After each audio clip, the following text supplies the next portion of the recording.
Welcome to VetMore Podcast, where science defies boundaries and medicine evolves, one species at a time. From the microscopic to the monumental, every species tells a story. Hello, everyone. I welcome you to one more episode of VetMore, where science meets innovation. I am Dr. Stathopoulou, your host. I am a veterinarian with a focus in gastroenterology and diagnostic and interventional endoscopy. And today I have the great honor to host an amazing clinical practitioner who has actually served many leadership positions, Wolfgang Dohne, and just a brief overview of his very, very long and inspiring and amazing CV. Wolfgang got his German qualification as a veterinary surgeon at Hanover Vet School, and then he got an additional Norwegian qualification as a veterinary surgeon at Oslo Vet School. He also became a doctor of veterinary medicine, and he served at the Clinic for Horses at Hanover Vet School. He's a member of the Royal College of Veterinary Surgeons since 1993. He's authorized to work in Sweden. He's authorized to work in Switzerland as well. He has been managing cases both in a referral setting as well as in a first opinion practice setting. His clientele includes rodents, rabbits, reptiles, backyard chickens. He's going to talk about everything. So he does orthopedics, he does internal medicine, he's an amazing surgeon. He has a versatile skills that not many clinical practitioners have. He's also the inventor of a diary, of a journal, which he's going to talk about later in our podcast. He's traveling and working as a locum in different countries. He has served, in terms of leadership, he has served as the president of FECAVA, and he was a board member of FECAVA. And from 2017 until 2019, he was the president of FECAVA, which is the Federation of European Companion Animal Veterinary Association, a huge organization. And he was, as a member of the board, he has been in many organizing committees on several international veterinary congresses. He established a number of scholarships for both veterinary surgeons and veterinary students. He has a large contribution in our profession, in the veterinary profession. He has represented his organization at UF and at FAVE meetings in Brussels and at other international locations, as well as at recent WSAVA Congress, which is the World Small Animal Veterinary Congress. And since 2024, he is an accredited ISEVT expert, and this allows him to take part in the regular visitation program of European veterinary education facilities, which are part of the EAV. So he has been nominated several times as the Pet Plan UK Vet of the Year. And in September 2024, he was awarded a very, very special award, the Didier Noel Carlotti Award, in recognition to his work in various national and international veterinary organizations. And apart from everything that I have told you, he's an amazing athlete. He does endurance sports, especially trail running and cross-country skiing, traveling, hiking, ballroom. He's an amazing personality, and I think that he has contributed over the years, not only to the profession, but to this world, with being so inspiring to younger people and to people at his age as well. He's an internal young person and an amazing soul, and I'm very, very honored to have him here with us today. So, hi, Wolfgang. Welcome to VetMore. I don't know if you had time to see what we're doing. We're actually presenting exceptional veterinarians and physicians, doctors from all kinds of specialties, GPs, and also from the biomedical science, people that are exceeding with their work and with their souls sometimes in the biomedical science. So thank you for being here. Thank you for doing us the honor to host you. And I will never forget how supportive you were in the Middle East and Africa Veterinary Congress, where everyone, was very skeptical about what this is.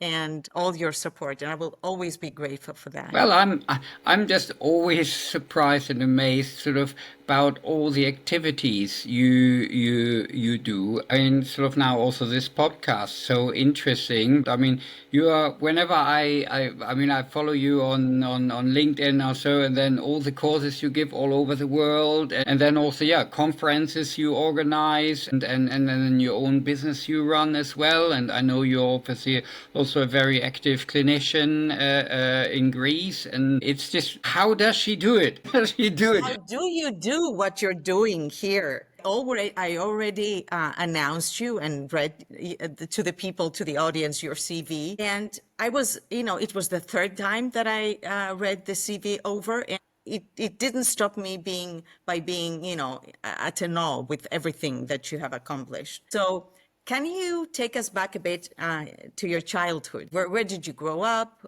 What kind of environment shaped you in the early years? Well, so that I think I am, in many respects, very unusual veterinarian, I would say. Because, I mean, in my case, it was so, to start with, I'm not coming from a veterinary family.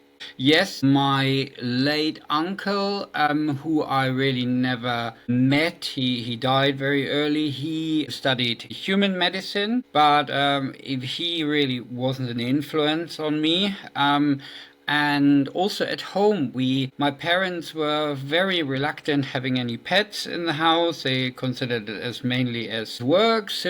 And it was also so that while I was interested in studying veterinary medicine, my grades at school were not that great that I would have was guaranteed a place at vet school. To answer also your first question, sort of, I grew up on the Baltic coast of Germany, sort of in the far north of Germany, close to the border to Denmark. So for people who don't come from that part of the world, we are wedged between the Baltic Sea and the North Sea up there. So that means, compared, for example, with someone who grows up in Greece, sort of, we often had sort of dark winters, sort of, with overcast skies for 2-3 weeks, sort of, in a row, didn't see the sun. But on the other hand, because we were so close to the sea, we didn't have any snow. So if you go further up to the Nordic countries, to Norway and Sweden or so, then they have snow, and that in the winter reflects the light. We didn't have that. I mean, the area I grew up in, beautiful if the sun was, or if the weather was nice,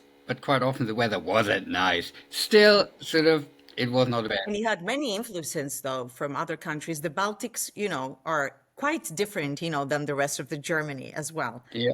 The area there. It's certainly sort of from the Nordic countries. There's a certain amount of influence, and especially since sort of the wall came down after 89, we also get far more influence from Eastern Europe. Yeah, the Baltic states, and so yes. And was there so your parents weren't veterinarians? Mine weren't, and we weren't allowed to have pets. So how come? Was there a specific moment or an experience in your childhood that made you realize that I want to be a veterinarian? Or you never realized it and it was just a last minute choice when you became, 17 or 16? Yeah, well, it was so that I liked biology. I liked the sciences more than the languages. I was crap in English, for example. I was really not good at English. So, and then had to make my whole living later in my sort of working Exactly. in This English. is why I cannot believe it. Yeah, but that's the way it goes. So biology was interesting, and I also thought, well, sort of, there were television programs that I've certainly sort of, James Herriot, for example, sort of, All Creatures Great and Small were certainly an influence. There was a German program called Daktari that was about sort of vets that were working in Africa. So that was that was certainly an influence. Certainly not really very realistic sort of or up-to-date information that I had. But then I thought, yeah, this is probably something I like. I looked into human medicine, but there were 2-3 points in human medicine where I thought, no, I'm not cut I'm out like of not it. fit. I'm not, that's not working for me. And again, I'm so happy. I mean, I'm married to a human doctor, and I'm so happy that I did veterinary medicine, not human medicine. We can do so much more. It's so much more interesting. I hope she's not around to listen No, to no, it. no, she knows it. She knows it. I She get knows it already. I get always get stick, but sort of that was sort of one thing I thought sort of, yeah, in human medicine sort of you have to narrow it down very much. Was it the system that they're working in, that it has a more strict infrastructure, or was it the fact that you would have to have human as patients? Yeah, possibly that. For example, once. Me too. That was the turnoff for me too. Yeah, but it is so. I mean, my wife is a pediatrician, and I have to say, I mean, it is hard enough if you have a pet owner and you have to pass on bad news. But imagine this is about a child, and you have to tell the parents. This really, I'm sorry, I wouldn't be sort of my mental build up wouldn't be that tough, I think. So she's much stronger than I am in that respect. So that's, for example, one thing that would have been an issue. The other thing is also, I'm not quite sure in a human, again, assuming I would, for example, treat as a surgeon, say a child, somebody who has 80, 90 years of life ahead of them. And I would think about, okay, and if I have a bad day and I do a substandard procedure, I mean, this is the burden of the responsibility thing in veterinary medicine. But if I then think about somebody who is maybe living in the same town as I, and then I see this person for the rest of my life sort of limping or something like that, and I think, that's quite a few, though. That's the burden of the responsibility. Yeah. But we take this call every day with our patients as well, and most of our patients are considered members of the family. And there is this comparison between children and having a pet, the pet humanization these days. Yes, maybe it has come to an extreme at some points. But this is how it is. They are considered to be members of the family, and people are really hanging on your lips and on your words, on what you have to say about the prognosis of the disease. And later on, you went to university in Hanover? I studied in Hanover, and already during the time in Hanover, I established a very steady link to the Scandinavian countries, especially to Norway. Already during my studies, I did most of my internships in Norway, and also once I had qualified as a vet in Germany, I then went to Oslo, to Norway, and did an additional course there to get also the Norwegian qualification. Okay. And was there anyone at the university that you could look up as a mentor? People that, inspired you, people that you are still thinking about? You have to bear in mind when I studied in Hanover, we had 230 students in 1 year or per year. That was a lot. You don't have this very close relationship to your lecturers as in smaller vet schools. So it was sort of not so much individual care you got. Nevertheless, obviously, there are certain people that sort of stick out. Yes, even if you don't know them. I mean, we admire writers for their work, and, we get inspired. But it's also so, yes, there were certainly some of the lecturers which I would see as mentors, but that not so much in a professional sense of the word, but more sort of personalities or people where I admired sort of not so much their scientific achievement, but the way they conducted their life. And I thought, okay, that's the way to do it. That is good. That is good. And that was also something that often concerned me as a veterinary surgeon that we are sometimes, or some people are just so narrow-minded. They just have their field of work and nothing else around them.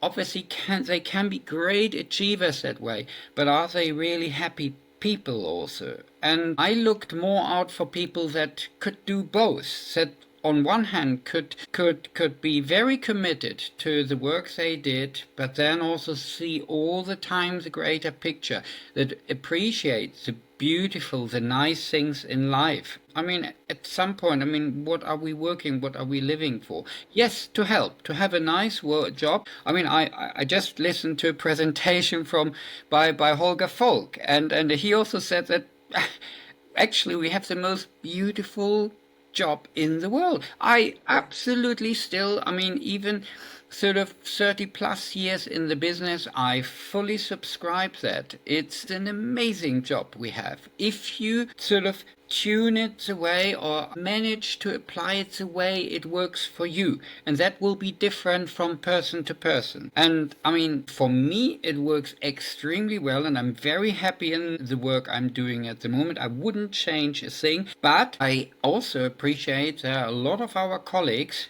who might look at it very differently, and that who are very disillusioned, or who are very stressed out about the job and considering to maybe give it up, or who are disappointed, where they You found should that it's not actually what they read expected. you should read the hypothesis, the happiness hypothesis by Jonathan Haidt. Jonathan Haidt is an amazing sociologist in the US, and he's written this amazing book. He wanted to do research on happiness and what is happiness and the journey to happiness. And it actually came down to building healthy relationships. Nobody's going to ask you, as you grow up, how many dogs you operated, how many amazing operations you have done, and not even you yourself, you will not do that. At the end, I think in the end, what stays with us is the people we met and the impact these people had in our lives. And connections is what matters most. For me, maybe for other people, other things matter too, but the older they get, we have happiness from the simplest things, like a piece of dark chocolate or a coffee in the morning, watching, or some tea and watching the sunset, or being by the beach. And, these very, very simple human things that actually reminds us of our human nature. Yeah.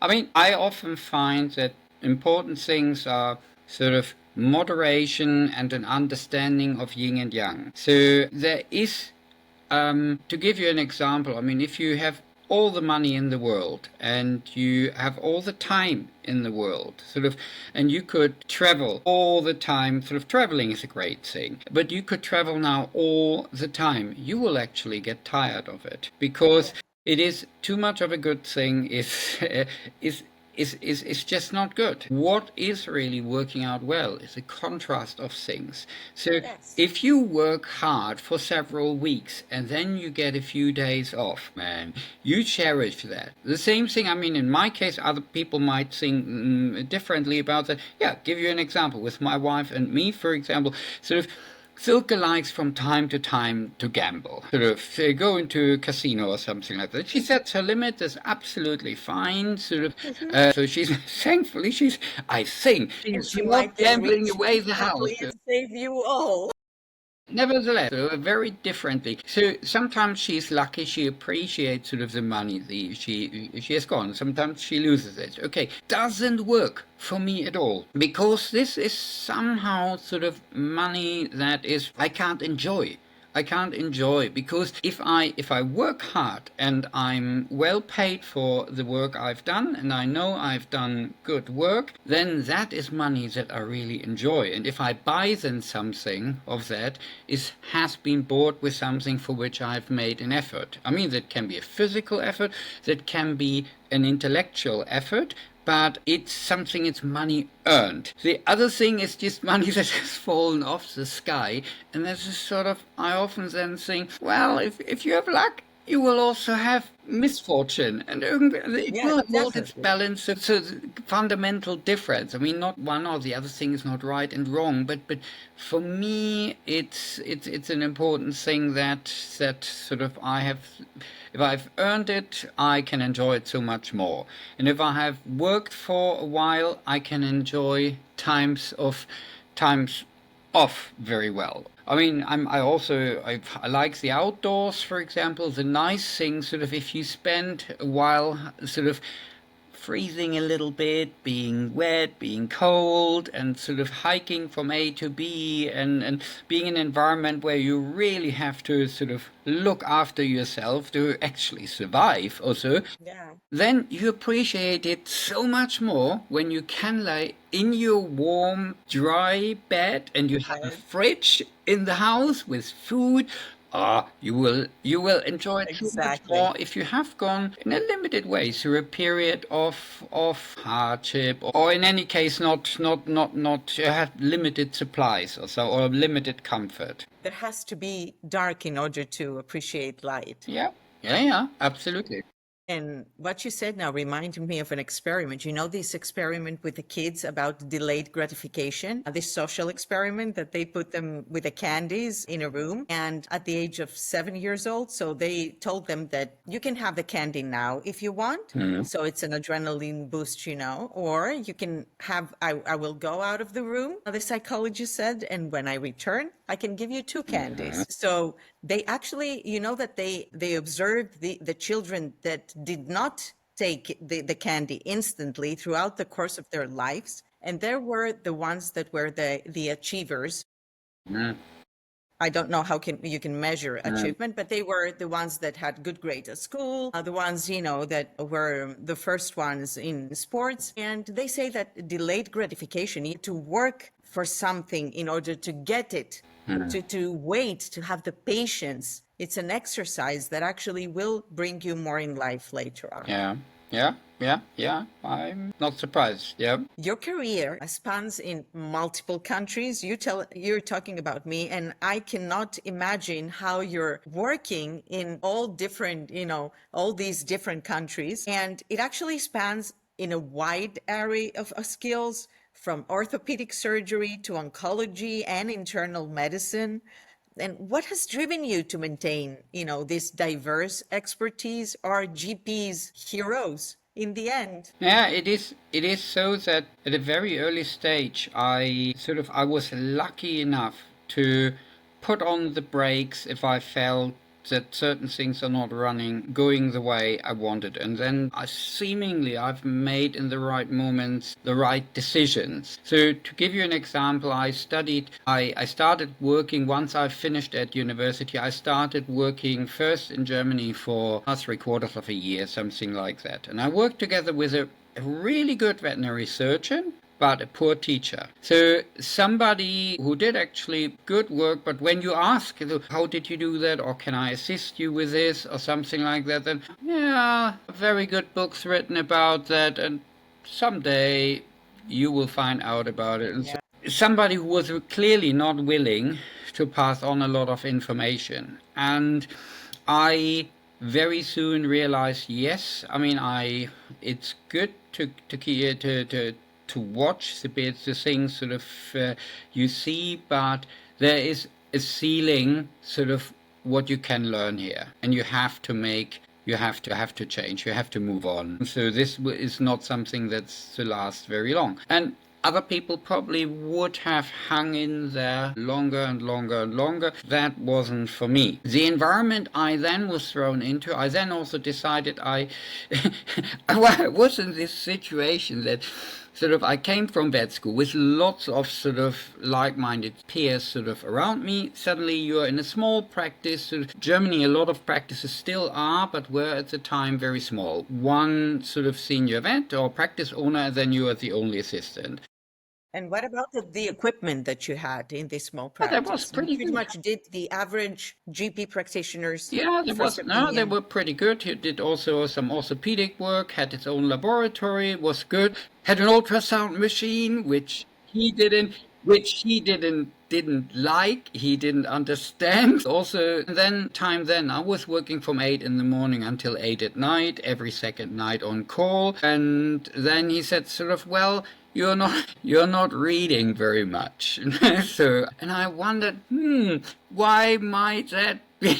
Because Yeah. that night I You're was exhausting then, I yourself was at work. exhausted. I also tried to hang on to a relationship, which obviously failed. So every second weekend I was also on call, didn't get any time off. And that at the time wasn't actually a bad deal. Some of my colleagues who were working in equine didn't even have the second weekend off during the breeding season. So it was, but these were different times. Anyway, that was, well, and then I decided, well, Germany is maybe not the best sort of environment for me. And I then decided, well, go over to the UK. And there I was in a practice that was not so much dramatically bigger, but we were 4 young vets and two senior vets. The system there was the senior vet said, here, do what you can. If you can't do it, tell us, and then we do it together. So open sharing of knowledge. And then it was also so with the other vets that were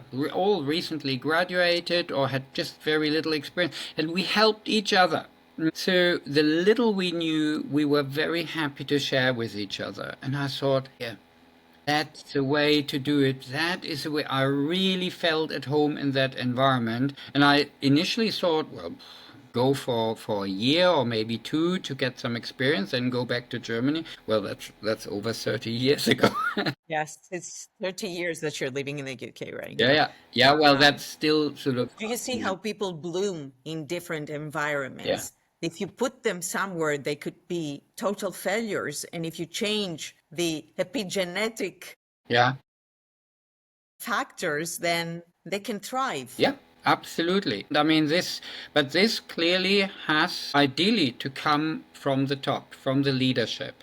Yeah. So that you have an Always. environment sort of that is allowing, stimulating and allowing something like that and giving you the necessary time. I mean, once I was in the UK, I was still working 2 weekends in 5, but I got every week in return for the hours I had worked on the weekend, 1.5 days off during the week. Sure enough, I enrolled for an orthopedic certificate. I spoke to my boss in how far I could get from these 3 half days to make 1 whole day out of that. And then into London for specialists, was working together with some specialists to improve on my surgical skills.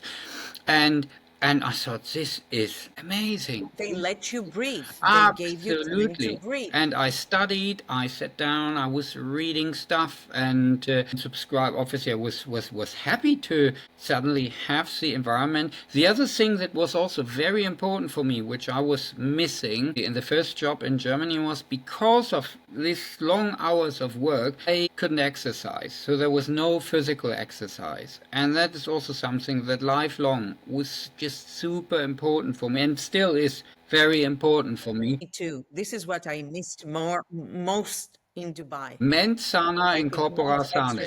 Yes, Dubai. Although the climate is not bad, but going out jogging as a woman's probably not, I don't know. Actually, my house was in front of the beach just because I wanted to go down and, play some beach volley or stuff like that. And it was impossible. And most of the people there are locked into interior gyms. Yeah. It's their way of life. They're used to it, but I wasn't. This gave me a hard time there. You said earlier something that I want to highlight, that these were the times back then that we were working 12 hours a day. What do you mean by that? How about residents today? How about, me at the clinic? We're working like practically 15 to 16 hours per day. How have things changed? They haven't. It's only by option that you will set your boundaries and you will say, no, I will not do it with, of course, the consequences this decision has every time. I don't think that this has changed a lot since then. Well, depends on the places you work in. You might have that, for example, in the States, that might be still very much the standard. In Europe, especially in Northern Europe, no. If you work, for example, I mean, I worked now a few times in clinics in Sweden or Norway. They look very well after you and make sure that you are working your allocated hours, and they are in a nearly aggressive way sort of usher you out and say, here, that's it. You have That's worked it. your hours. Because they want you to Yeah, be productive. absolutely. And you're not going to be productive if your mind Yeah, is yeah, always yeah, in the yeah. blur. There are other team members who take over from you now, and don't worry about it. There's no need for you to work overtime. And I think that's great. That's great. That's not Yes. bad. Yes, That I has mean, changed in the US. They have the 4 days in private practices now. They mm, have the 4 days work. They work only for 4 days. yeah, Only in the universities, it's 5 days, mm, as it used to be, and, weekends yeah. and stuff like that. I mean, when you talk about 16-hour shifts, I sometimes love it. I mean, when I work in Scandinavia, sort of they are not as strict, for example, with time regulations as, for example, in Germany, where you are by law not allowed to work more than 11 hours absolute max. In Scandinavia, I sometimes sort of worked a 16-hour night shift pattern, so starting at 4 o'clock in the afternoon and then working until the next morning, 8 or 9, but then having the next night off. And I'm This is like the physicians. yeah. This is what the human Yeah. doctors do. And for We me, love it. sort of working then in the Nordic winter up there, this is brilliant. This is absolutely brilliant Me because too. I love you winter. work these hours. Then sort of I got onto the running track, or if there was snow out there, did some cross-country skiing for an hour or two, then sort of slept. So, and then I sort of, or did I sleep then? I'm not quite sure. But it was in any case so that then the evening I was off, I then socialized with friends, went out You for a enjoyed meal, it. also could go to bed late, and then next morning again didn't have to wake up early, sort of then, okay, got up at, I don't know, 12, 1 o'clock or something like that. Yeah. But then Yeah. was still fresh, sort of to start in my next shift at 4 o'clock in the afternoon. That was great, and I also made use of the daylight hours. And then at night, sort of, we have these very long nights. I was working anyway, and the That's a more work fun. human-centric way of looking, at things. And Yeah, and that great. is something. I mean, I recently started doing more emergency and critical care work because I felt that this was something I hadn't done so much in first opinion practice, sort of, and thought, well, this is a really interesting sort of work. It's obviously, I mean, sometimes high pressure, but then you also sometimes have these periods of calm. And there are certain things like inpatient care, for example, where I thought, you need to shape up on that. You need to learn more about that. So there's quite a demand for people who want to do that line of the work. It's very impressive that you push yourself Yeah, yeah. into the unknown fields. You don't just stay to what you know, and you practice very well what you Yeah, what you but already otherwise know. it's getting boring. It's boring. So do something Exactly. new. Then Exactly. see how it works out. I mean, I have the big advantage that I can pretty much decide how much I work. So I don't need to work. I'm locum more, so then I have periods where I'm pushing it and where I'm working sort of clinical shifts. Then I do online work and my hours off, and then clinical shifts again. And I sometimes work sort of 18 hours or something like that a day. But then I also know this is for a week or so, and next week I'm just do a bit of online work, or I do some commissioned work or something like that. So the variety is there. Yeah. Tell me a bit about the locum work, because people might not know what it is. Can you just, in a few words, explain what the locum does? And Yeah. please tell me, how do you adapt in different environments? Because one day you're at this clinic with this stuff and with this team, and I find it so extremely hard, because when you're with your own team, you have, an internal like language, common language, a code that has been developed over years. And now that you have to go into different teams, and how do you adapt That in makes these it that situations? makes it so well. The first thing is don't panic. Don't panic. That applies to everything. Yeah. So it's, yeah, sure. You sometimes get into a clinic and there's already the gastric torsion waiting and somebody is screaming there and there are 4 people sort of double booked and you think, what have I done? What have I done? But as I said, sort of it is so you do it just for a limited period of time. So have a look. It's also usually so that I prepare the team so to avoid situations like that. But sometimes I mean, depending on what you are up to. I mean, in an emergency clinic, you can't really prepare them. You can't say, please avoid booking in 2 dramatic cases in the first half a day so that I get a little bit used to everything. That's not possible. But in sort of general practice, you might say, hi, it's the first time that I work at the clinic. May I suggest that we space out the appointments a little bit, just that I get a little bit used to everybody and know where everything is. Something else that is just... Exactly.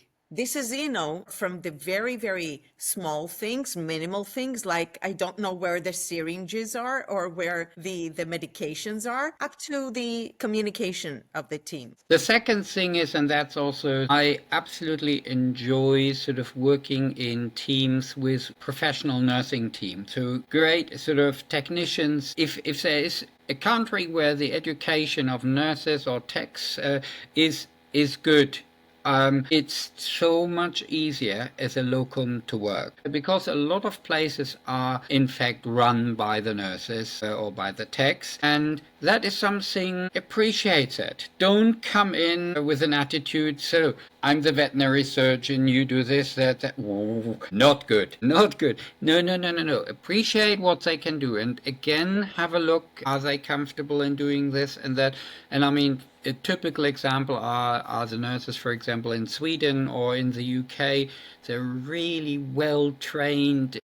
Very well trained, better than all the graduating vets. So blown away by their knowledge sometimes, and it's such a delight working with them, and appreciate that. Also tell them, as a veterinary surgeon, tell them if you think, wow, this is absolutely great, and that you very much appreciate that. Grateful and thank them. And obviously they don't want to see that clients are not happy or that something is not going well. Sort of at the end of the day, we are all working towards the same goal. Exactly. And let them take some pride from the case as well. Pride? Because we take all the pride, Yeah. the vets, especially from the clients, from the owners. And that's not fair. Yeah. Because half of the work is theirs. That's, for example, we just talk about gastric torsion. It's quite often so. I mean, if I then also work with students together and we're doing the operation, it's often so that I say, by the way, that what I'm doing here when I do the operation, this is in most cases simple. That what is really complicated is that's what going on there. Keeping this dog alive, that the dog that has an arrhythmia and is severely compromised on the cardiovascular side. So the anesthesia is often the far more challenging job in doing operations like that. And the aftercare. Half of the surgeon's work is the aftercare, the hospitalization. Yeah. If you don't have a good aftercare after post-op team, then everything you've done will be shattered. And that's also when the dog eventually goes back to the owner. Make sort of, it's not time to clap yourself on the shoulder or something like that. It's more that you point out that this was that was a team effort, and that really everybody here in the team sort of did their utmost to bring this to a success. And there's no harm saying, well, sort of, actually, the reason why your dog is alive, it's not necessarily me, but it's my head nurse who looked after your dog throughout the night. And so if you are happy, sort of, you shouldn't thank me, you should thank her, actually. Give credit to all the people that were involved. For me, it's very important. And this is what builds very, very good teams, This is what strengthens the team, that we all work together and we trust each other, which is very, very important. And also, we go down together. So Yes, if we go back. something goes pear-shaped, you don't manage it, sort of Exactly. We then. take accountability. Yes. Yeah. So, but back to your questions. That's that helps sort of to have a team that is sort of that you have that know how together sort of they have this sort of team idea. Don't panic is important, and then also if you work sort of with different computer systems and then in different languages also you have sort of clinical notes and one day in Swedish, the next time in German, then you have it in English, and then for example I work a lot in Switzerland. They speak a very difficult German where often I think, oh, could they please speak in English? Not. Let's switch in English. Then again, take it easy. At the end of the day, sort of they want to have, they come to you and they want to have the help. Apologize a lot, makes them understand why this takes a moment longer. And yeah, okay, you have the odd erratic client who will not understand that, who will be upset because they had to wait or because they have to repeat themselves because you didn't quite understand. But you will find it's usually a minority, and well, it's with time I find, so the more complex you do it or the more often you throw yourself into this situation, the easier it gets, because Yes, of course. certain You know, situations if you make repeat the themselves. uncomfortable comfortable, Yeah. it gets easier Yeah, yeah. by the time. What makes you uncomfortable comfortable I then? have to admit, one other thing that helps is gray hair. It really, being a little bit older and having sort of the gray hair makes it also, and sadly, in some areas, also being a man sometimes makes it Yes, easier if exactly. you Oh, you took it from come as a young my mouth. I had female it here. into practice, also sort of not maybe physically very big, but sort of a little bit sort of more petite.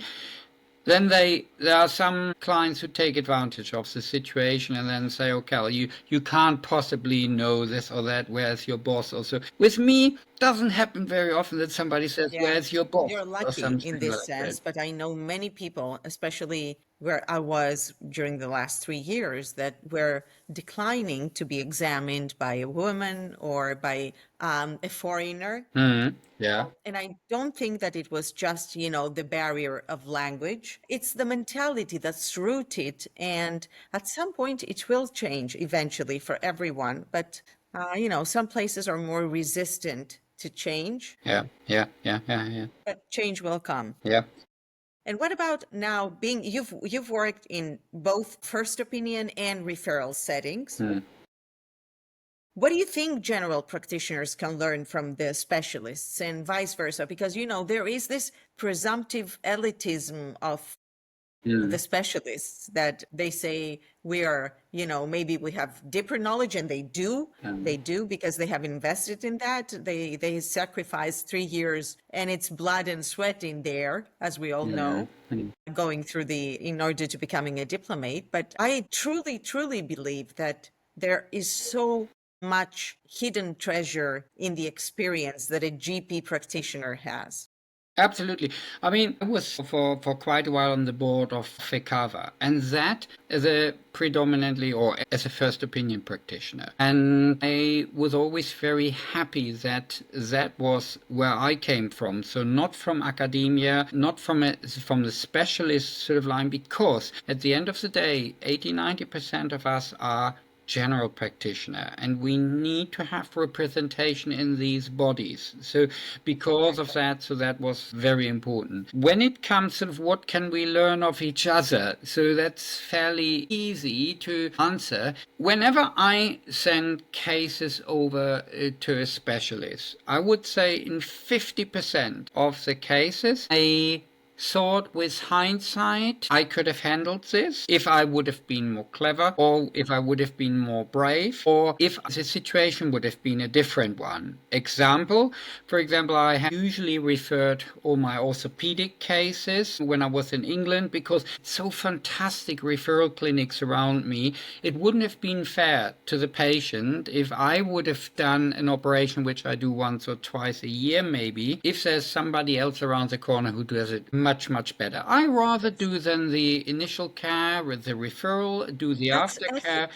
So, That's ethics. That's work well, ethics. it's also so on the long run, it works better for you and for your reputation, as if you sort of get a reputation that you do inferior operations and then you mess cases up. Was different when I was working in the far north of Norway on the polar circle.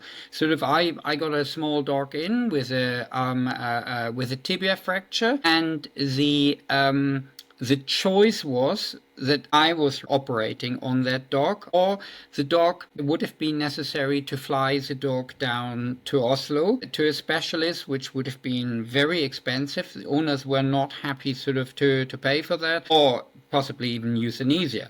So, and then as long as you tell the people what the background is, so the operation, yes, you feel you are able to do, but they have to be prepared that the outcome might not be quite as good as if a specialist does it elsewhere. So they have to take sort of as long as the owners are aware of sort of what you're offering, then it's all okay and acceptable. And in this situation here, I mean, if you are the only option here, then, well, this is not the worst place to be in.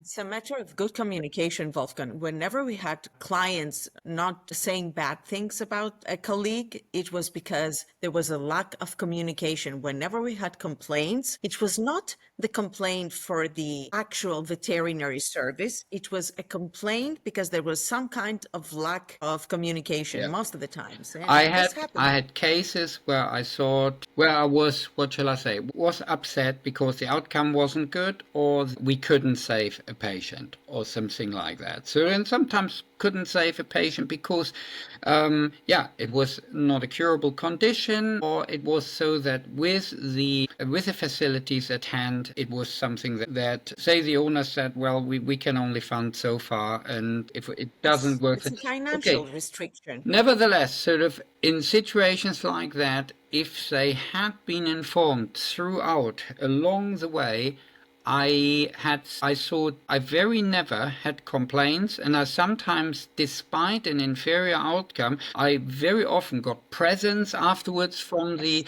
Exactly. owners, or we got flowers or something like that. They were really appreciated that they all the time knew what was happening and what was going on. Exactly. In return, I sometimes had or witnessed situations where I thought, this is a really good vet, and I wouldn't hesitate to bring my own dog or cat sort of to them. But then they got really angry, the pet owners, despite the fact that they sometimes did amazing work, but the expectations were different ones, and they hadn't communicated what likely outcome was, or they had just not presented that what they were doing in a sufficient way. Exactly, because people are paying a lot of money for their animals' health, and they need to know the diagnostic plan. Yeah. What are the steps you're doing? And you don't have to be arrogant to say, I know what I'm doing, and you just pay and you will see the result, because it doesn't work like that. Yeah.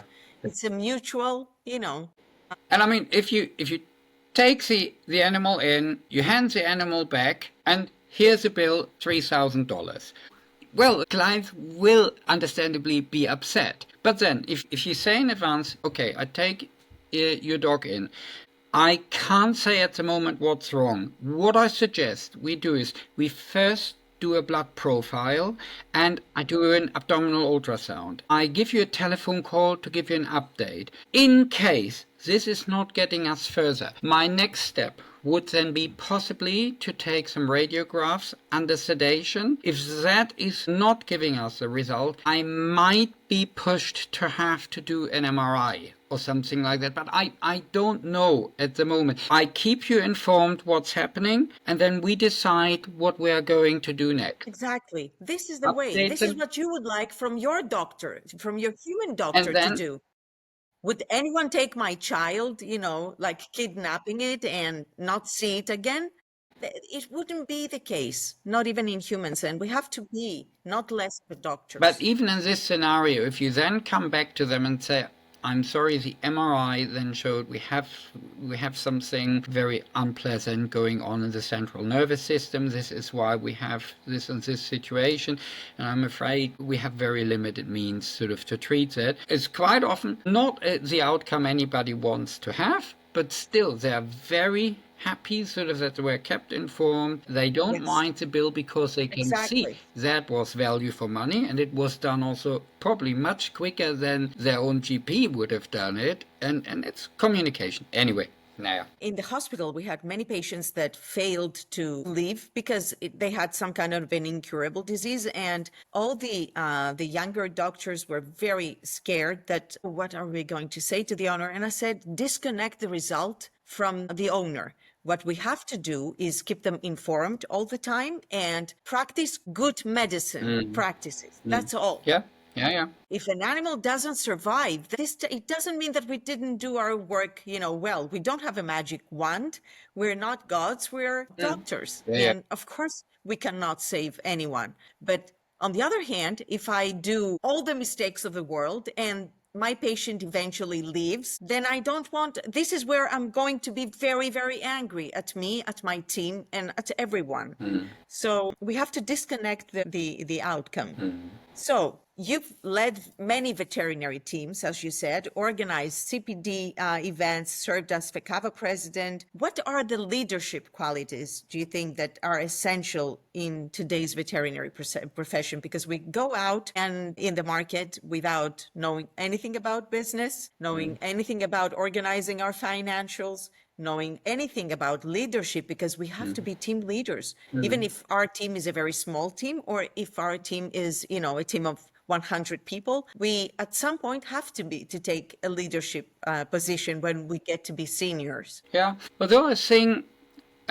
be aware of your own abilities. And that would, for example, in my case, probably also mean I probably, if it is a big team, I probably wouldn't be the right leader, as easy as that. So I would probably be good as part of a leadership team, but not necessarily the absolute top dog. So, for example, that also in the organization, for example, in FECAVA, which is the organization with over 25,000 veterinarians, having been president, I thought, yeah, okay, it's an experience, but with hindsight, I thought I should have done certain things in a different way, and That's good, that's I good, reflecting on yeah, that. and I thought other people had done a better job than I did before me, and I could have done certain things better, but I achieved a fair amount, but I probably liked myself better as second in line, working towards another person or working in a team that worked for me much better. And that was also my approach now in a clinical environment. It is so that to lead is sometimes to step back and let the people do who are Exactly. best suited to do that. So that means, for That's a example, leadership quality. if I'm I might be the most senior person sort of in the team, but I know that somebody more junior to me is probably far more skilled in, for example, endoscopy or something like that. Then I might say, would you mind to do that? And I assist you in this one, or I rather pass it. Is that okay if I pass it on to you? It's just have your own sort of know where your limits are and delegate. Obviously, I mean, if push comes to shove, at the end of the day, you have to take the hit if things go wrong. This is also part of leadership. But then you don't have to be all the time the best, and you don't need to know more than everybody in the team. No, there are different people with different qualities. And then if you also see that people are falling behind, then have a look, why are they not pulling their weight? And you have to see, well, is there a possibility sort of that you can tweak it a little bit sort of to pull them more in, to make them feel more valued or understand why are they not pulling their weight? I mean, there might be very personal reasons behind it. It might also be so that the team is not right for them, or they might not be right for the team. Also something like this you need to find out. Then you have to see, okay, how can we best work with this? So Yes, sometimes that very people do not difficult. leave enterprises or businesses because of money. Most of the times they leave their businesses or, their hospitals or enterprises because they're not valued. Yeah, yeah. People leave from places they're not valued. They don't go after 100 euros more if they feel that they are in an environment that they are appreciated. The other thing I found was, yes, obviously, sort of money or the financial side is sort of important, but satisfaction at the workplace and feeling yourself at home in a team is far more important than that. And on the long run, that is also a more economical way to run a business. I always tried with my own team, with my own clinic, to have the staff level rather a little bit high, maybe a little bit too high. We had periods of time where I thought, okay, not so many appointments, I have to pay all these people here.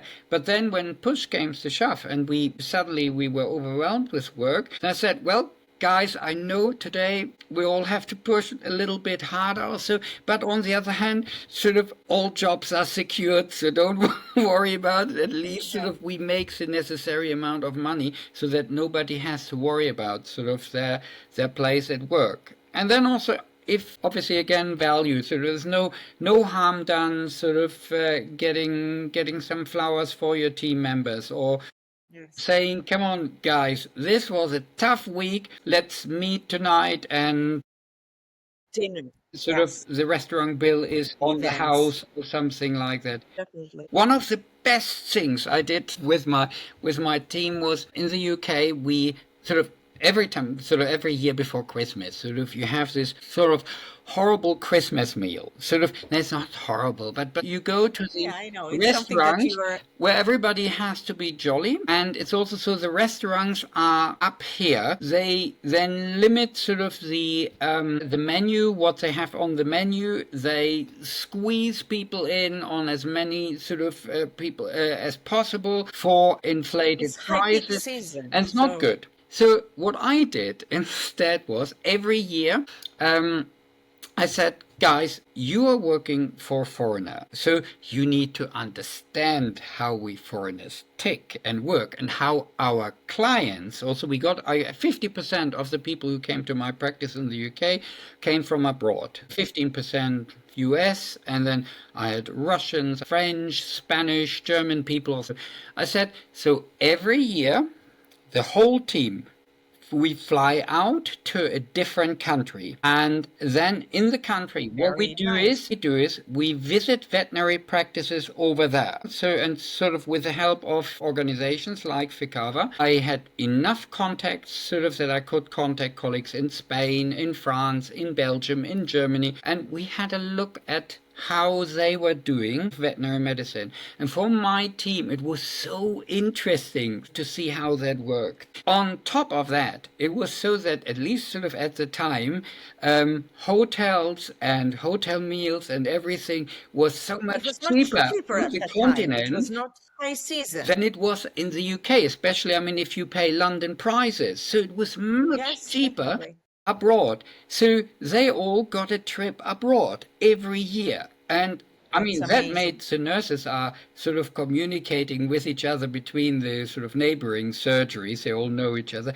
And that became sort of well known that Wolfgang is doing this. That's inspiring. That's broadening their horizons as well. Yeah. I mean, it's not just giving them a trip, but you're just broadening their horizons. And I mean, we always, after these trips, they were so fired up, sort of that, we saw this, and can you believe in Spain they are doing that and that way? We have to do that as well. What a great idea. Or in France or so.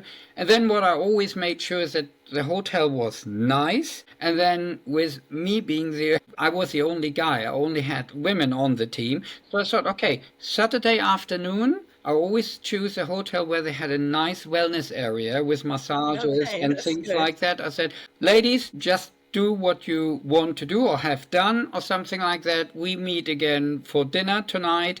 And I was going for a nice long run, sort of in a That's very different good. place. Was very good. And it was every time it was a winner. It was really good. And the other thing was when we talk again about staff retainment, Yeah. it had so many people that were staying for 10 or more years with me, sort of that I didn't have to worry too much about sort of finding new members of staff. Yes. So And that's it's the quite good. huge problem, of the big clinics right now. Big nurses go just like that, because if you don't build this entrusting environment where people can feel at home and can actually feel that they are contributing, this is, their place, that they are building it up along with you, Yeah. then they're going to leave. Why are they going? Why Yeah. would they stay? Yeah. But there are little things that are important. There are big things that help. So that was a big thing. But also little things like when people come to work in the morning, greeting each other, saying Yes. hello. For example, might not look very much, but man, makes a huge difference. Or just sort of some communication. You know that this person sort of went through some problems at home. They have a ill family member or something like that, or they had last, I don't know, they crashed their car lately or something like that. That you just double check how everything is, so that this has more sort of, that you are appreciated also as a person, not just as sort of somebody who is delivering a service. Sort of that is just so important, and that also then connects the people with their place of work. Yes. And that is something you might say, yeah, well, but we are practice of 80, 100 people or something like that. You can't do that. Yes. Oh, yes. You know that my father knew all the names of all the people working at the company, Yeah. their daughters' names. Yeah. I can't imagine how he would. I never remembered names, He knew everyone. He knew who was sick. And every day he was the first one to go to the company. He would ask everyone. He would greet with their names, and that was so important. People, after he passed away, people would come to me and they would say, oh, he did this for my grandfather, or he did this for my daughter, and but you can that's what imagine that if then somebody moves away from a job like this, they do it with a heavy heart. It's Yes. really, and it's not just then for the money, or just don't put them in a position that they have to do it for the money. Yes. So just Exactly. pay them well and make sure that they have a nice sort of place to work in, and you will be surprised. It also makes good business sense. Definitely. This is the most rewarding thing. This is how businesses actually do you know the term human capital? This is the human capital. Yeah. This is what companies are actually looking into now, because they have exhausted all of the other things that would raise their profits, and the only thing that we haven't looked in is this human capital. Yeah. And Yeah. it's very, very important. But that sometimes is overlooked or cannot be done by huge companies, where sort of part of the management is just done by accountants who are constantly trying to maximize profit, but in doing so they might actually come on the long run out with an inferior result. I mean, we see that now, for example, in the UK, where a lot of the corporates are now struggling to make a profit out of clinics they have purchased, and the result is that a lot of grassroots practices are coming up again with 1, 2, 3 owners. This was my next question. What about corporates nowadays? I have written it down with capital letters, and I'm working. your perspective would be very good, because you're in a country that actually pioneered in this corporate system. And now it seems that we're going back. You see, specialists are leaving the corporates and go back and just build up family businesses. Family, in I quotes, small. I would probably be the last person to knock corporates, or if I would do so, it wouldn't be right, because I mean, I sold my own clinic to a corporate, and I'm now also, my services as a locum are often requested by corporates. So they provide a structure that allow me, for example, sort of work, which is far more in line with my own sort of life expectations. So that's quite good. And there are a lot of other also young colleagues who say, well, rather than working sort of 100%, I rather work 40, 50% and then take less money and have a more sort of complex work pattern. And that is something a lot of corporates can offer. So I think corporates have their place, but what is getting lost is sort of this feeling of corporates, or of belonging, of people who are employed by corporates, because they very often don't feel valued, or feel that their voice is not being heard, and that results in They feel that they can disappointment. easily be replaced by someone else. They feel replaceable, you know.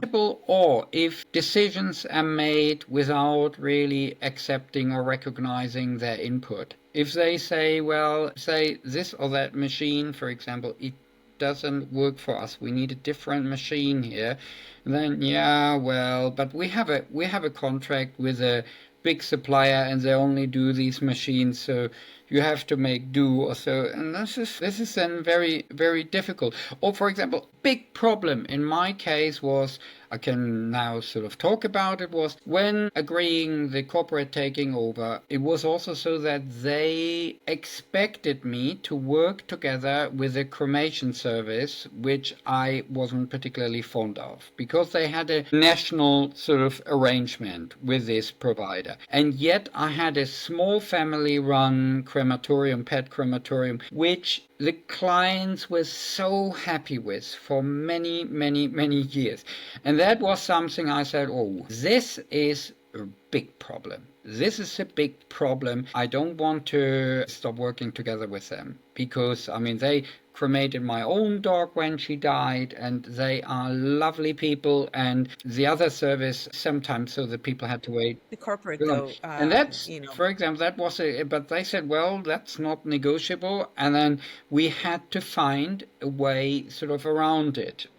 yes, So that yes. we still sort of sent the communal cremations sort of to them, and then gave owners the choice and said, at the end of the day, it's your choice who you choose. But we had to walk a very thin line, and I have to say it was something I was constantly uncomfortable. What really frustrates me with the corporate, because I was in a clinic that actually was sold in a corporate as well, but I'm not a part of it now. So what really frustrates me is that you don't have a choice. As a scientist, you don't have a choice. Which means that if I want this specific equipment, because it will make me a better doctor, it will make me, it will make better diagnosis for my patients. If the corporate has not signed with this specific brand, then you cannot have it. And for me, that was non-negotiable. Yeah. I cannot be deprived of this scientific independence, It's like a liberty that I mean, freedom. especially if somebody works with so much technical equipment as you are. I mean, sort of not every endoscope, for example, is the same. And so the functionality of, so yes, you can make do with that equipment, but I mean, when I made my own decisions, it was quite often so that I rather paid over the odds, but was working with something I loved working with. I really appreciated working with. And the You result lose was, this joy of work. This is what they deprive you yeah, of. the They result. give you other things, as you said, infrastructure, the choice. Please, no, I Yeah, no, interrupted you. the result was sort of working with gear you like is you do it more often, and that again also not only benefits the patients, it also benefits the business because the Exactly. turnover increases. I mean, that was one of the things we learned when we visited some colleague in Belgium, and sort of we were at the time sort of developing sort of normal standard X-rays, and he had a digital X-ray developer, and then he said we were sitting together in this sort of conference room after we had looked at the clinic, so and he was saying, digital radiography, it's just sort of you will make more money with it. And I said, no, we won't. And I mean, all my nurses sort of said, yes, this is great stuff or so. But I said, no, because I take the X-rays I have to take, and regardless sort of if I have that system or that system, I will not take a single X-ray more. And then he said, but if you take so and so more, then over, I don't know, 1.5, 2 years, so you have easily the money out, and I would recommend that you do that. So we then did it, following sort of that visit. All the nurses were, yippee, no more developing, and so they were really happy. And it went up And like you wouldn't crazy. believe, I mean, before then, we're I not a do big believe clinic, it. from 300 radiographs per year. I mean, it's not a big practice at the time. So we went up to 500-600 a year. Yes. You double Because the work. Yes. it was just so nice to work with that, and far more X-rays were taken, not to make money, but it was just better diagnostic, and we didn't hesitate. We take X-ray. Yes, because you're apprehensive into suggesting to take a radiograph if it makes your life miserable, and if the nurses are saying, "Oh, I hate the developer, not X-ray again." But now, that you have all the modalities, then it's much easier, and it makes you a profit. Yeah. And what about I know that you're involved in the SEVT as an expert, and Yeah. what's the future of the European veterinary education? It is evolving. Okay, shall we do another podcast? It's Well, a huge, huge subject, huh? yeah. What is your role in that? Well, Let's. I am part of the visiting team that is looking at veterinary education establishments in Europe. That means that we sort of want to make sure that we can maintain sort of a certain standard, so that also that you can compare sort of the veterinary degree from different vet schools. Like an equivalency Yes, measurement, yeah. so I that mean, you everyone. don't do a ranking or something like that, but you want to see that a certain minimum standard sort of is provided, so that also, which makes it then easier from veterinary organizations or chambers sort of in different European countries can say, okay, this person studied, for example, in Thessaloniki or so, then we know that they have the minimum standard, and this is somebody, okay, they probably need the necessary language skills, but otherwise, from a professional point of view, that is a They're standard competent. that They're we can adequate. consider them also as veterinary surgeons in Germany or in Sweden or something like that. So I think that is very important. Are there huge discrepancies between the European countries right now? Oh, well, yes. I mean, especially if you go sort of in a wider circle. I mean, so for example, I visited establishments in Georgia, in Armenia, for example.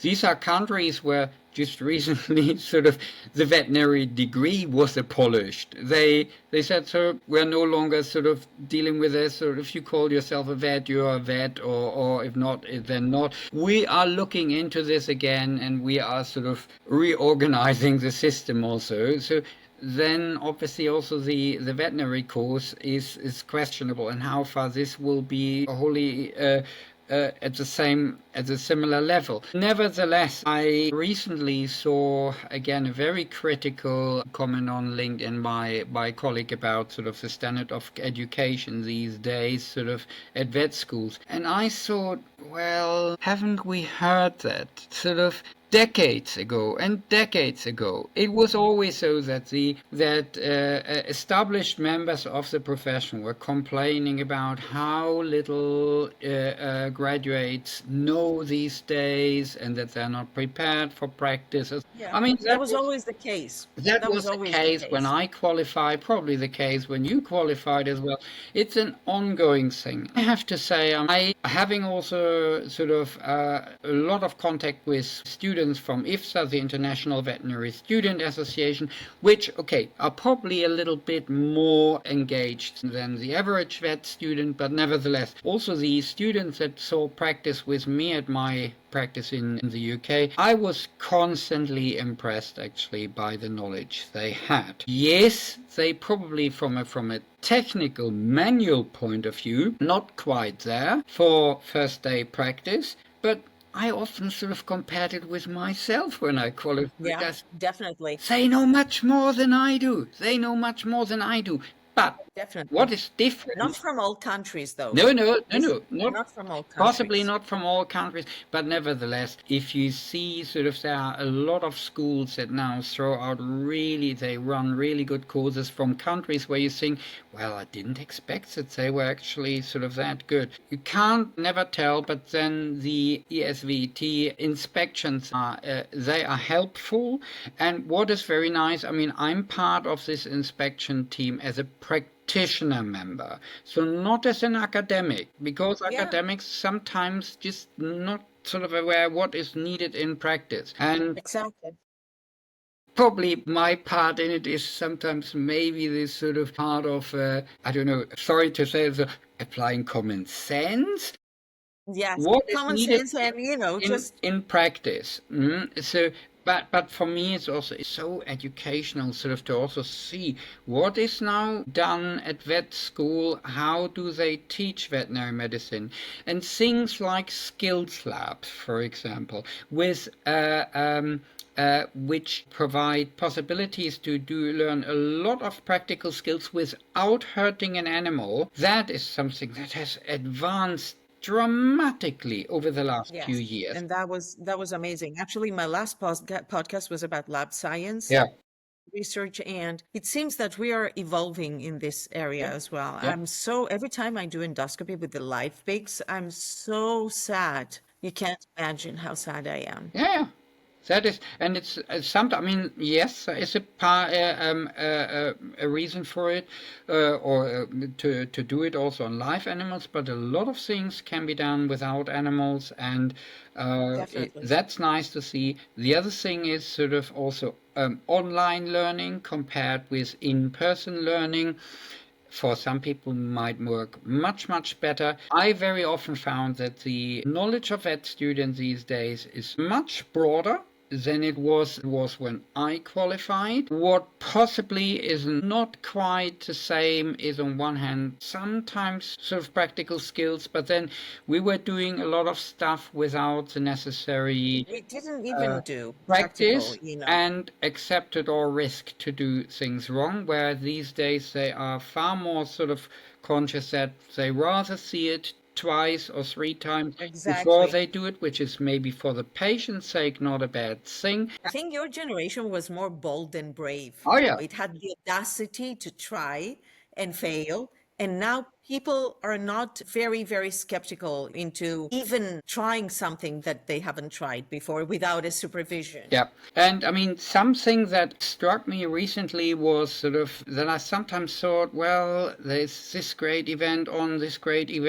sort of why are they, or if I sometimes offered sort of to do after work practical sort of skills, sort of stuff with them, that Training. sometimes training, so that some young graduates sometimes said, have to go home, tomorrow is a sort of, that they were not. I thought, well, I was more thirsty.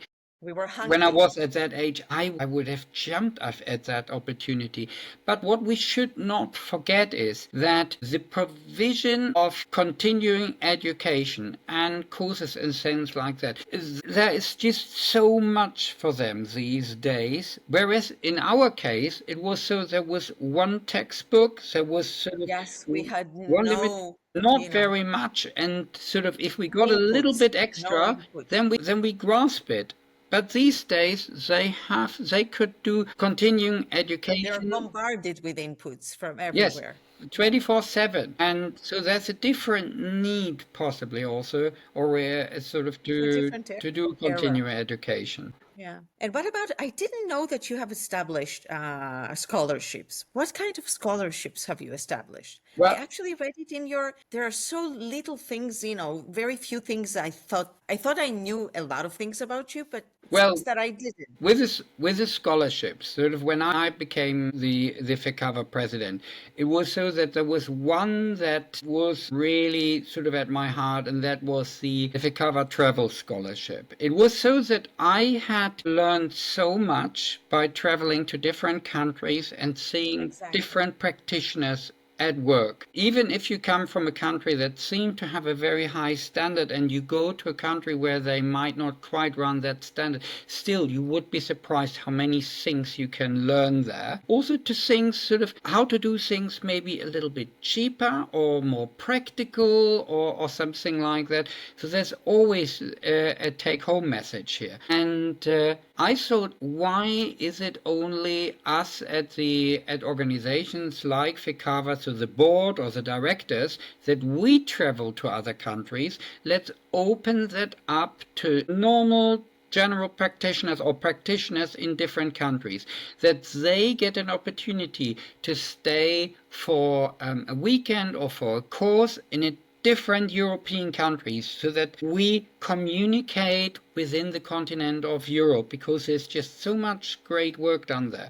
And I was very, very lucky that with LaboClean, so we found also an organization, and with the CEO Elizabeth Müller, somebody who had the same sort of thought, this is a nice idea, who is happy to fund Brilliant. this. And that is a sort of a scholarship which I was very happy to, I would say, establish. There were two other scholarships, but I was just part of the people who established that. One is the Student Travel Scholarship, FECAVA Student Travel Scholarship, which allows 10 students from different European vet schools to come to the FECAVA Euro Congress, which is taking every year place in You a can't different imagine how country. many, when I was in the Middle East, how many people from Morocco, for example, or from Nigeria, or from the African countries were begging, Hmm.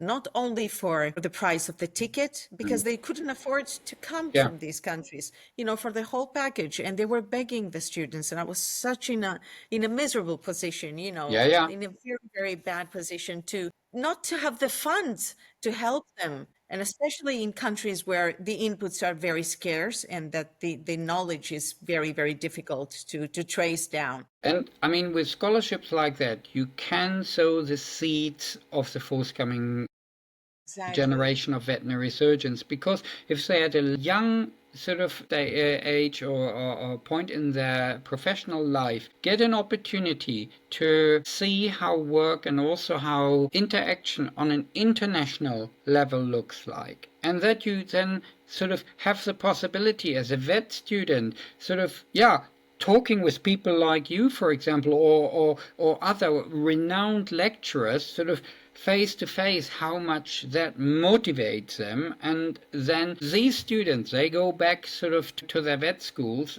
talk about and tell them about their own experience.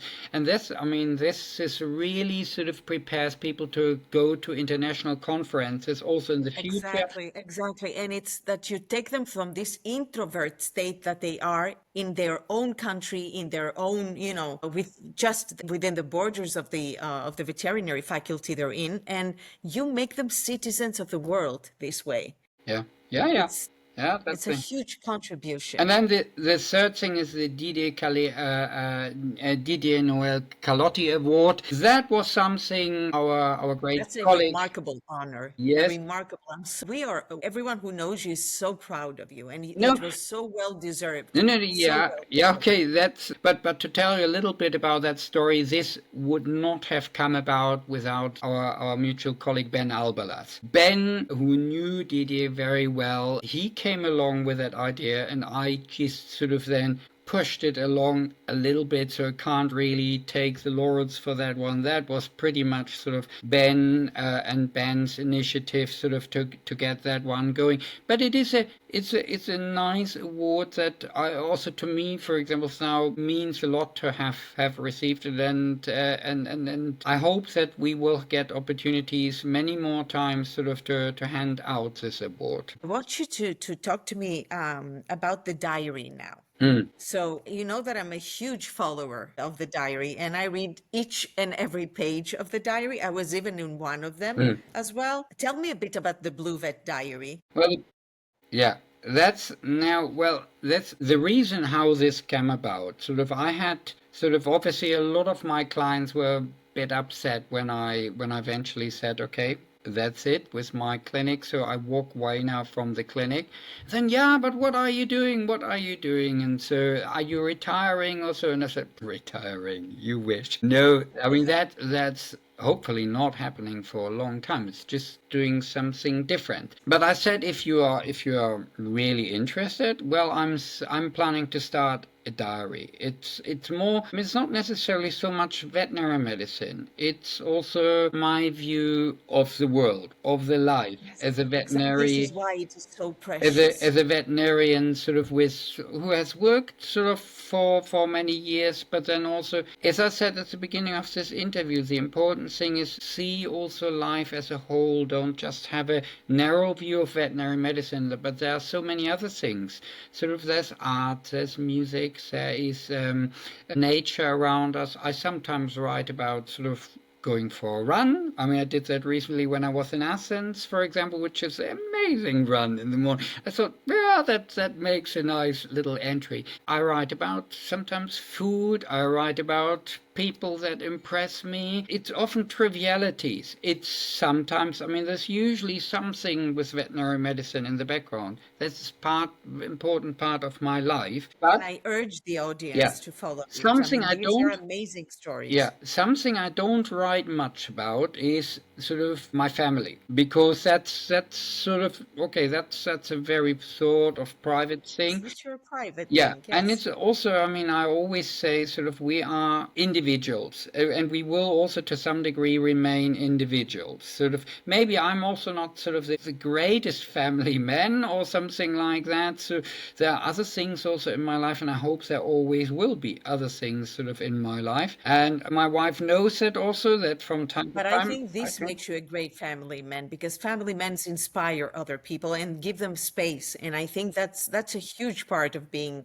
a great family. Yeah, but that has to go both ways. So that has to go both ways. And we both sort of know there are certain things that she likes, which don't do it right for me, and the other way around, and then we sort of give each other sort of the necessary room, and then from time to time, for example, me working abroad, there are certain countries where she's happy to come over and to join me sometimes. Other countries which are not, she's not so interested. So especially sort of colder countries are not so her thing. So then I do that on my own, and that's nice. But I always say, well, because of that, we have more to talk to each other, as if we would sit on top of each other all the time. You gather images, experiences, and you go back and you have some things to talk. There are so many stories that I want to share from this diary. I remember the meeting of the two remarkable men, Fritz Doris, and this was an explorer from Siberia, I think, and Eddie Yaku, who was a Holocaust survivor. How are these stories influencing you about resilience, about the human spirit, and each and every remarkable person you are meeting? Yeah, I can't say in advance. There are certain things, a certain situation I have in my life where I think, yeah, this is worth writing about. That sort of that will be something that might also, I don't know, might be entertaining for people who read this diary, but I can't say in advance. I have sometimes periods where I'm struggling for months or so to find anything to write about, and then sometimes I could throw stuff out 3 times a week, which would be a little bit Yeah. tedious. So I spread it, because of that, I spread it a little bit out.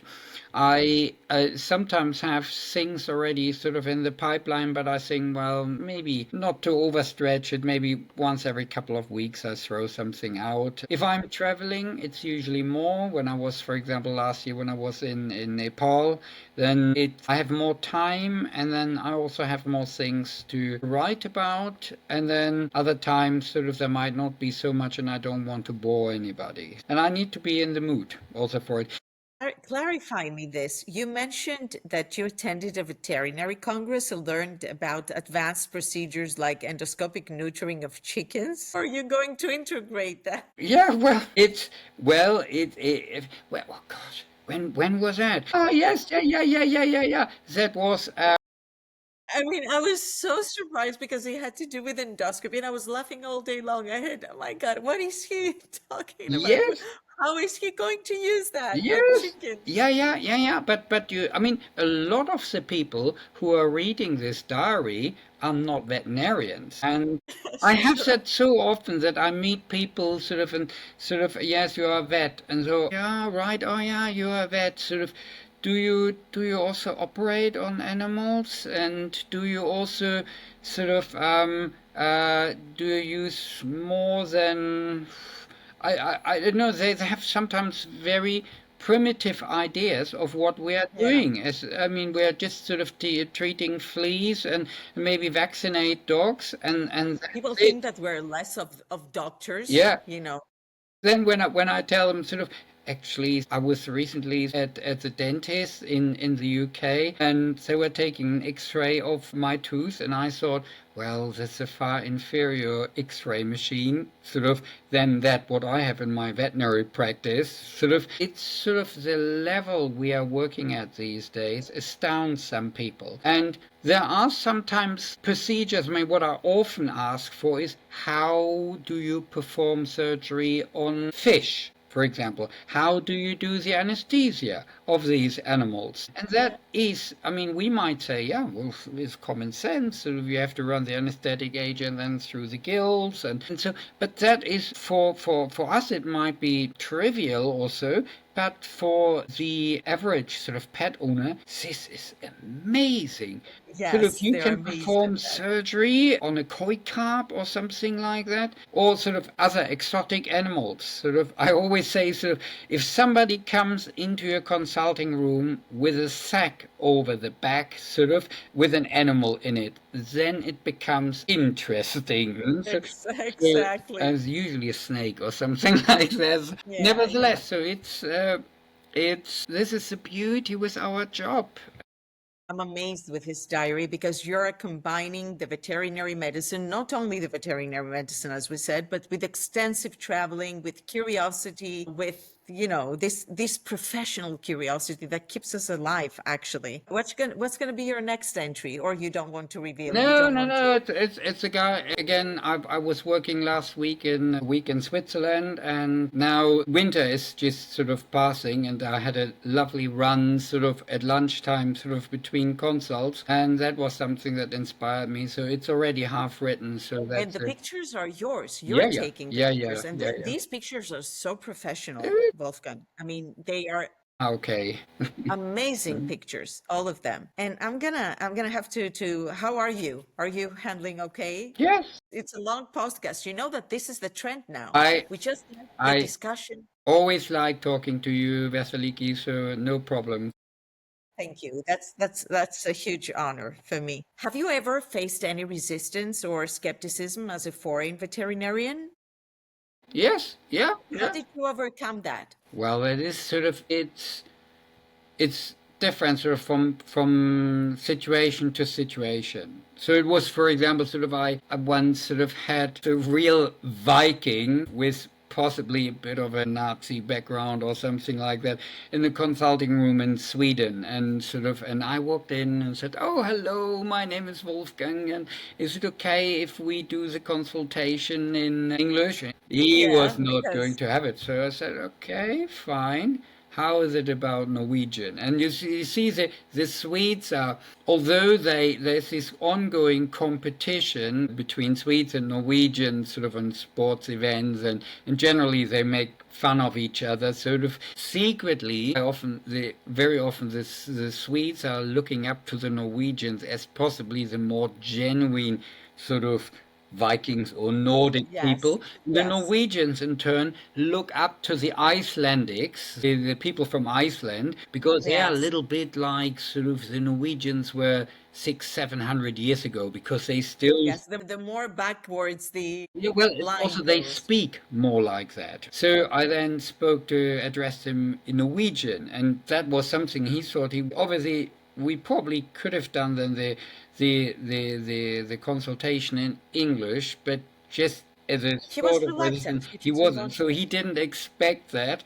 I said, yeah, yeah, Norwegian is Okay, he good. liked that. That's all right. You know how people, do you see now how the attitude changes? If you just click on this person's, inner Yeah. strings. Yeah, I mean, doesn't work all the time. Otherwise, it is. I mean, you apologize for not being the person they were expecting, and then another thing is that comes sort of with me, sort of as a German. So I can very much use sort of a German attribute. So you don't necessarily, as a veterinary surgeon, need to be super clever, but it helps to be thorough, and that was something that helped me sort of over the years. So before when I have students sort of showing how to do consultations, the consultation with me, or when I do them, starts quite a while before the person is entering the room. It's not so that I get somebody in the room and then I open their file and have a look, okay, what is this about? And then I'm on the screen, I turn my back to the people. Also, it all goes wrong. It all goes wrong then. What you do is you try to find the time. Open the clinical history first. Make yourself familiar with the background of the patient you see at the moment. There might also be information about that the animal might be handled with care, that there might be some information sometimes disguised that the client might be very demanding or something like That that. goes to be Yeah. prepared, be prepared. And it also starts with the experience of the owner outside in the Yeah. reception. So if they haven't seen you before, but they come in and you know already more about the clinical problems of the animal than they know themselves, or you are at least sort of at a reasonably equal level, that gives you a good start. Yeah, So, definitely. and That's a then very good advice. apologize that you're a different person, and apologize that they have seen three other different people before. Explain sort of what you are about to do, or how you try to make good for it, so that both sides come to a reasonable outcome of this consultation. And then in the majority of cases, especially if you are prepared, then even the very demanding clients will appreciate that.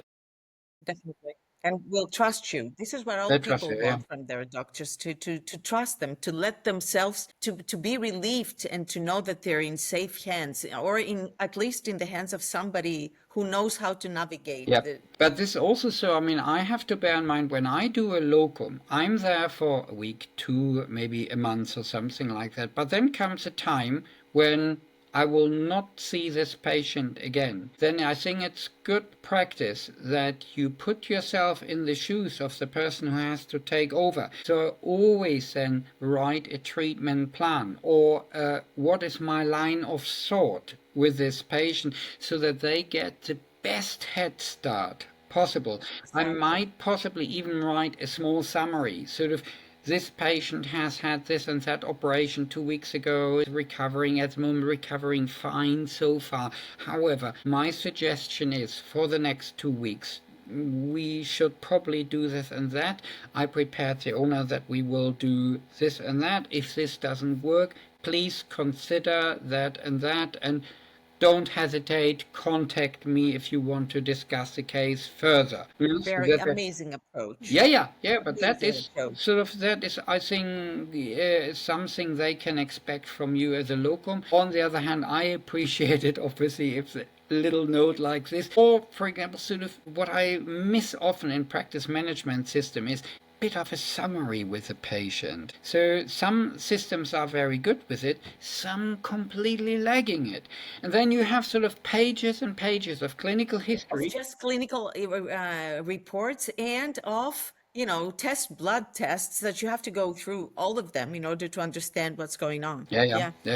Very true. That was something I learned when I started with my own clinic. I started from scratch, and I'm more sort of surgically minded, not so much sort of an internal medicine guy. And so I thought, oh great, you have your own veterinary surgery, and now all these road traffic accidents are coming in, all these fractures are coming in, and so I can do amazing operations. And what happened? Nothing happened in that respect. Who came were skin cases. They were the first to come, because dermatology is sort of one of these fields where people obviously sort of, if you have an atopic dog or a cat, where people are most disgruntled and disappointed about their vet, and they have been already to 3 other vets, and it didn't get better. There are different therapeutic regimes, and you have to untangle everything. And I didn't like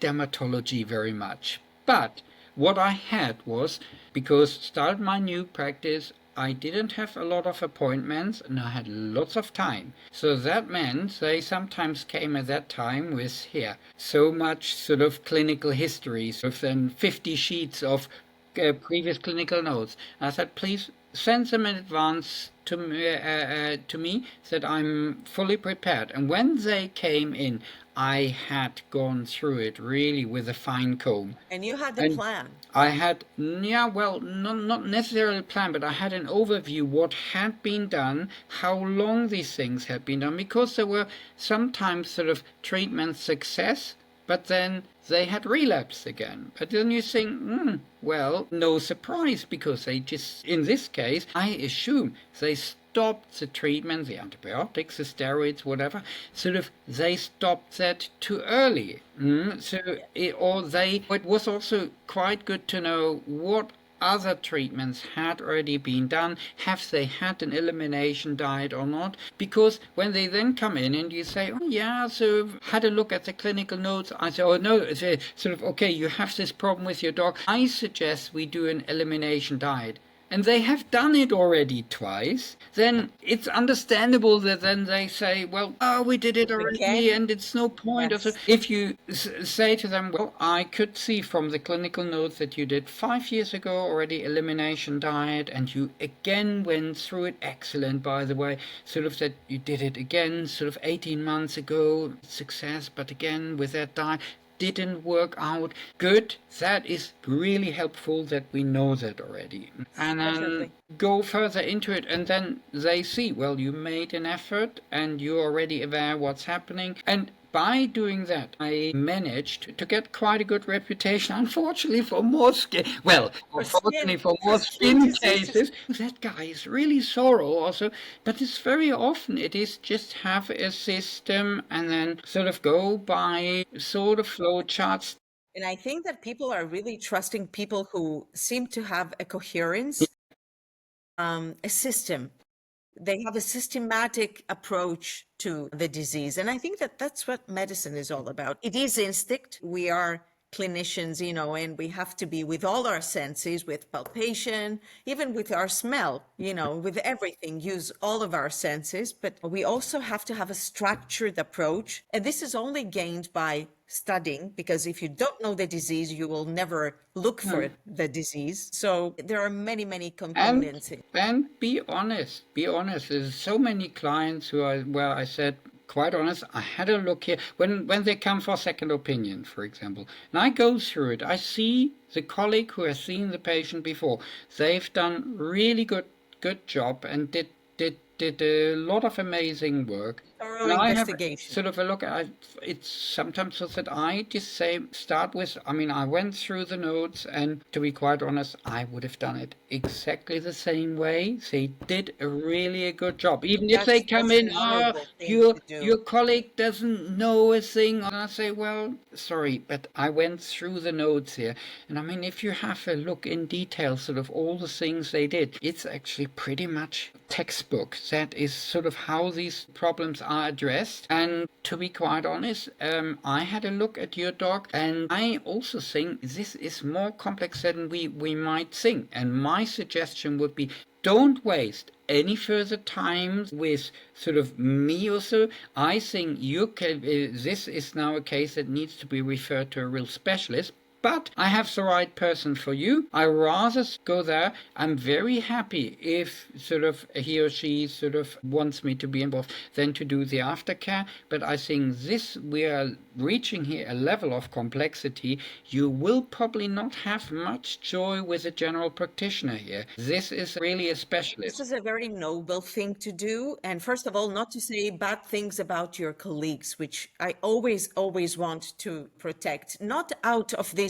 notion of covering up, but out of true love for my colleagues. And I know that people will only say something as far as they know. They will never suggest something that they don't know. Nobody wants, animals to be hurt. So you might have not the highest opinion of one of your neighboring colleagues. Okay, that's fine, you can have that. But don't communicate that to your clients. If you have an issue with a neighboring colleague, make that eye to eye between you two, and then try to find a level how sort of to agree, not to the outside. It's just bad exactly. style, it's unprofessional. This is a family matter. Yeah. I mean, you can be personally, you can be critical, and then you might see something where you think, no, it's not the right treatment. Give him or her a call, and then say, yeah, I'm This is what really I always sorry, do. but I just pick up the phone, the telephone yeah, call, and yeah, they know me. People know me, and they don't, yeah. they appreciate that. And then again, it depends also how you come over with it. Sort of don't be Exactly. patronizing. See why they did that. Maybe you misunderstood this all. It was completely, especially, I mean, if you only go by what a client tells you, Exactly. they might have twisted it, and they are actually very happy if you are sort of end up in an argument or so. Yeah. There are ways to do that. That's a professional way, and An ethical way, with ethos, as we say in Greece. So the veterinary medicine is about healing, but it also confronts, life and death, and in a daily basis. I mean, we confront that every day, don't we? What's your reflections about, mortality, about the fleeting of our nature of existence? How are you dealing? You don't think about it at all? Wasn't it, who was it, Cicero or Epicure or so? I'm not quite sure. We said you should revisit death every day and sort of bear that. And I always think sort of, well, life is short. You appreciate sort of what you have at the moment. And also, if you want to do something, rather do it sooner than later. And if there's something that might cost a little bit more than you can afford, or you might, for example, you take a few days more holidays sort of than you ought, so it might lose you some clients or so, then so what the heck, just do it. Or say spending time with your family, with your kids, for example. This is something that these opportunities, they won't come back again. When you are sort of, I don't know, sort of facing the dark reaper when the time comes, it's unlikely that you will say, oh God, man, if I would just have worked a little bit more and a little bit harder and a little bit longer hours or so. Unlikely. But you will say, I should have grabbed that opportunity, and I should have done this, I should have done that. And because of that, I rather do it now. And sometimes a little bit recklessly now, sort of be a little bit selfish, rather take an extra week out, or sort of do something that I don't know, where other people might say sort of, well, but you just had sort of then some holidays. I don't know. It's difficult to say. I very often found that there is a possibility, or if you make it right, there's a possibility to get a lot of enjoyment out of the normal day. I mean, give you an example. When I'm working in Switzerland, I now work very frequently together with a clinic, which is just in a, I mean, if you read the diary, you will know it by now. So it's in a beautiful sort of part of the world. Yeah. And say, taking out your snowshoes, for example, after work, and then go up to one of the higher plateaus, and then do a 2-hour snowshoe hike at sunset. Also, so you have your sort of your mini holidays, or do a trip on the weekend, or when we, for example, go when I try a little bit combining these traveling and working. So I work there where I'm paid well, or where there's a beautiful part of the world, and Something to gain. ideally Yes. both at It's an the same alternative. time. Yes. And I mean, have a look out for these places. They are there. And if you in your own job think, well, job is good, whereas I just hate this area, depending on your own circumstances, you might be able to change that. Yeah. And then if We do might it. be able to do that for a short period if you hate, one of the parameters, but not for, Yeah. for a long term. I mean, when I started with my own clinic, for 2 years, I lived in a circuit of about 30 kilometers around the clinic. Because by law in the UK, if you have a practice as a veterinary surgeon in the UK, you are responsible for your patients 24/7. What you can do is you can use the services of an emergency clinic, but at the time there was no such thing. And I was on my own, and every client who was phoning out of hours was precious. So I understood at the time, so now you are grounded. You are really grounded for 2 years. But then at the same time, sort of we got our children, so you had really tiny children, which don't make great There is not much possibility of you. of traveling. So it's also, I mean, it's a great thing to travel with small children. That's again another thing. But in this case, it was probably for the child, it's not great fun necessarily to travel a lot. They rather have sort of continuity. So that worked very well together. Certainly, sort of not much sleep to start with, but then that was a time where you have to accept, well, probably not much else happening in the next 2 years, but that is this time of my life where this is happening. Same thing, say, if you're studying for a diploma or certificate or something like that. Yes, I mean, you have something you're working towards. There are compromises Yes. that you have to make in order to gain something. Yeah, fair enough. But once that is ticked off, sort of take stock and have a look, okay, is there something I have really missed? And is it now worth sort of carrying on as I am at the moment? Or is it maybe now a good time to readjust life or do something different? Maybe find a new clinic to work in, new area sort of to work at, or maybe make my life more entertaining. That you say you have just passed a certain qualification, so life in the clinic sort of is something sort of you're now used to. Maybe start passing on your knowledge by running courses Exactly. now, or going to more conferences. And then Sharing knowledge when you go to a conference, for example, in Athens, typical example, I mean, don't just travel for 2 days or 3 days to a place like Athens. Then make a week or possibly 2 weeks out of it. Yeah. And then Yeah. see more of the country, and then the real country, not just a holiday resort, but then, I don't know, sort of go to a little island community, or go out in the evening, sort of and go to some tavern. Engage with the Absolutely. And you just get then so much more out of it. And the holidays are not just something for the body or for to get a little bit more sleep. It's also just switch off up stimulate your here. mind, yes, to engage your mind. I suppose that being a veterinarian means that you're an animal lover. What did you learn from animals? What is something that animals taught you that humans weren't able to teach you? Live in the now. This I think one of the things, sort of, that what counts is what's happening now at the moment. Don't worry too much about what is ahead of you, but obviously we have the great opportunity as humans that we can plan for it and prepare for it, fair enough, but don't get eaten up by preparation and by planning. Also,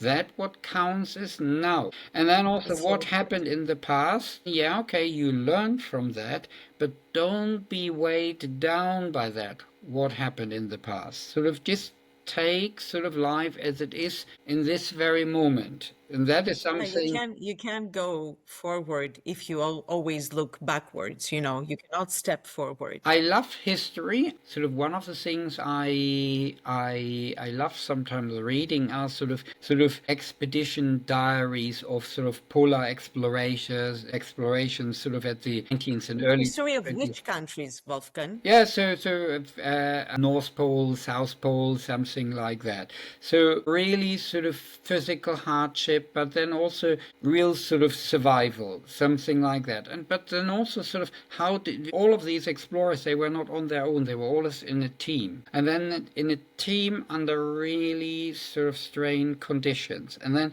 how did people sort of still manage to keep going and also get even some enjoyment out of it? And you sometimes find that the same goal was achieved sometimes with unimaginable hardship, and sometimes it reads, I mean, if you read, for example, how Amundsen reached the South Pole, that reads a little bit as if he was on a holiday trip with some friends, because he was well prepared, and he was also a bit lucky with the weather, but it is a huge sort of difference.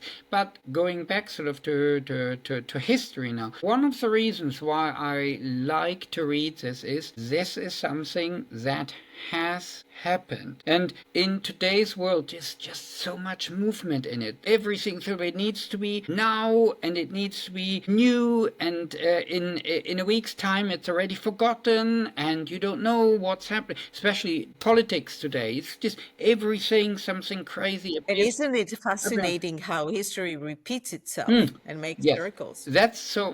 Do we learn from history? We have to. The only point in history is to learn from it. And I mean, you can go back to ancient Greek history, for example. The basic problems remain again and again the same. It's just sort of different people and then offer different times, different technology, but basic things like, I don't know, envy and guilt and, I don't know, sort of love and war and things like that. Certain things, and then the power, who is more searching for powerful power than the and other. influence. This is at the end.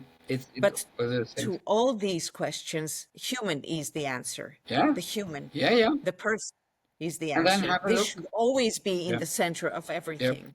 But the important thing sort of there, or why I like to read this, and also why I like old mountain huts, is the time stands still. There is some continuity there, and that gives me a lot of peace. Also, the people that went to the polar regions, they were then sometimes there without television, The social media bombarding. media for 2-3 years or something like that, and yet they knew how to keep themselves entertained and say, well, some went crazy, but they kept themselves entertained. How did they do that? And that is something, is a nice antidote to today's sometimes crazy world. That's a very nice saying. And I will close with a saying from Socrates, of course, a Greek philosopher, who said actually en ida, which means that the only thing I know is that I know nothing. So after a lifetime of exploring, do you feel you have found more answers or just more questions? The latter. You appreciate sort of how much more complex a lot of things are, and you wonder sometimes how you dared sort of to do certain things with so little knowledge. And once you know more, you understand more the complexity, and that's. On the other hand, aren't things simple? Yeah, no. But then, because we as humans try to bring the complexity in relationships, even between countries, even between, people. Yeah, but just don't make that hold you back. And then if somebody tells you sort of, no, can't be done, it's not possible or something like that, don't take that sort of for granted.